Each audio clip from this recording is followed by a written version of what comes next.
ان الحمد للہ والصلاة والسلام علی رسول اللہ۔ محترم سامعین، میں آج آپ لوگوں کے حوالے کروں گا ایک واقعہ، اور اس کی وجہ یہ ہے کہ انسان جو ہے اپنے اوپر بھروسہ نہ کرے بلکہ اللہ پر بھروسہ کرے اور آخرت پر یقین رکھے اور ایمان رکھے، مضبوط ایمان رکھے۔ یقیناً اسباب اختیار کرے، لیکن اسباب تو اختیار کریں لیکن اللہ کی ذات پر بھروسہ ہو، یقین ہو، آخرت پر یقین ہو۔ تو ایک مرتبہ کیا ہوا، سلطان ملک شاہ اصفہان کے جنگل میں شکار کے لیے گیا۔ کسی گاؤں میں اس کا قیام ہوا۔ وہاں ایک غریب بیوہ کی گائے تھی جس کے دودھ سے 3 بچوں کی پرورش ہوتی تھی۔ بادشاہ کے ملازموں نے اسے ذبح کر کے خوب کباب بنائے۔ غریب بڑھیا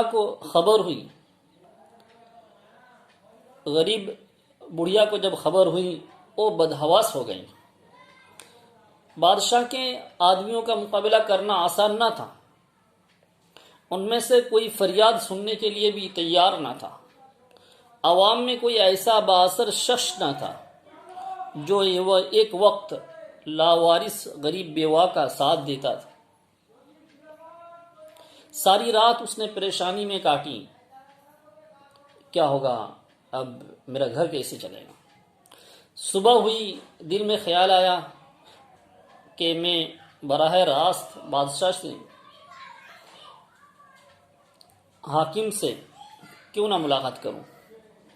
آخر اللہ نے اسے اتنی بڑی سلطنت عطا کی ہے، حکومت عطا کی ہے، اس کے حشم خدم، پیسے، سوار سب موجود ہیں اور اس پر وہ بادشاہت کرتا ہے، تو اس کے پاس میں جاؤں۔ اس نے سوچا، اور وہی تو ہے جو مظلوموں کی داد رسی کرتے ہیں اور ظالموں سے ان کی حفاظت کرتے ہیں۔ اس نے بادشاہ کے دربار میں حاضر ہونے کی کوشش کی، مگر شاہی محافظوں نے غریب بڑھیا کی بادشاہ تک پہنچنے کی ہر کوشش ناکام بنا دی۔ بڑھیا نے کہیں سے خبر سن لی کہ بادشاہ فلاں راستے سے شکار کو نکلے گا۔ وہ اصفہان کی مشہور نہر زندہ رود کے پل پر جا کر کھڑی ہو گئی۔ جب بادشاہ کی سواری پل پر آئی تو بڑھیا نے جرأت کر کے گھوڑے کی لگام پکڑ لی اور بڑی بے باکی سے کہا، اے الپ ارسلان کے بیٹے، کیا خیال ہے؟ میرا انصاف اس پل پر کرو گے یا اس پل پر، یعنی پل صراط پر؟ تو بادشاہ کے خوشامدی بڑھیا کی یہ بے باکی دیکھ کر حیرت زدہ رہ گئے، مگر انہیں زیادہ حیرت تو اس بات پر ہوئی کہ بڑھیا کو ڈانٹنے کے بجائے یوں محسوس ہوا جیسے بادشاہ سناٹے میں آ گیا ہو۔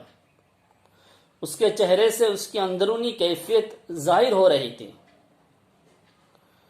اور وہ سمجھ گیا کہ میں کسی اور دنیا میں تھا، اور ابھی بڑھیا کی بات جیسے ہی میں نے سنی کسی اور دنیا میں وہ چلا گیا۔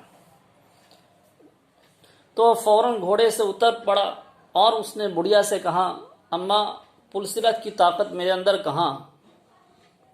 میں اسی جگہ فیصلہ کرنا چاہتا ہوں، بتاؤ تو صحیح ہوا کیا ہے؟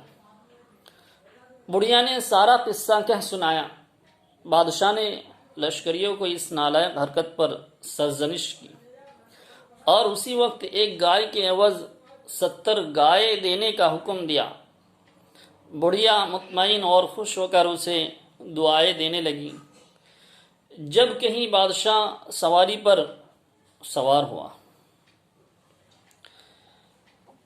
سلطان ملک شاہ پر اس بڑھیا کی بات کا اثر یہ ان کے ایمان بالآخرت کا نتیجہ تھا، یقین کا نتیجہ تھا۔